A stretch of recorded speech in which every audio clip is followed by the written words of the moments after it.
इकडे पावसामुळे मुंबई गोवा महामार्गाची दयनीय अवस्था झाल्याचं पाहायला मिळतंय। कोलेटी नजीक महामार्गावर मोठमोठे खड्डे पडलेले आहेत।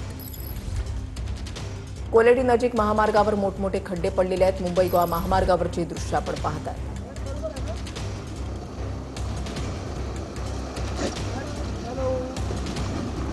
काय सांगाल, काय प्रतिक्रिया मुंबई गोवा महामार्ग? काय उपयोगाचा नाही काय सगळे वाटोला झालं त्या रोडचा सगळा वरती पाऊस आणि खाली महामार्ग खड्डेमय, भरपूर खड्डे आहेत। जाणे मुंबईत जाण्याचा काय अर्थ नाही, काय नाही। पावसात ते जाम खराब आहे। आता बघा, आता तुम्ही हे रस्ता बघा जरा, गाडी खालना लागते। अहो इथे सर व्यवस्थित नाही, खड्डे सगळे यानं आमची कामगारांची हालचाल म्हणजे व्यवस्थित नाही आणि त्यांना जायला जागा गाड्यात नाही भेटत सर। या खडक्यामुळे किती सांगायचं, नागरिकांचं प्रत्यक्ष हाल झालेले आहेत। काय सांगू साहेब, आम्ही लोक आल्यावर सिडोदवरून आणि गाडी पासिंगसाठी चालली आहे। कमीत कमी 130 किलोमीटर आहेत आणि 17 ते 18 किलोमीटरचा आमचा फक्त इन्शुरन्स आहे।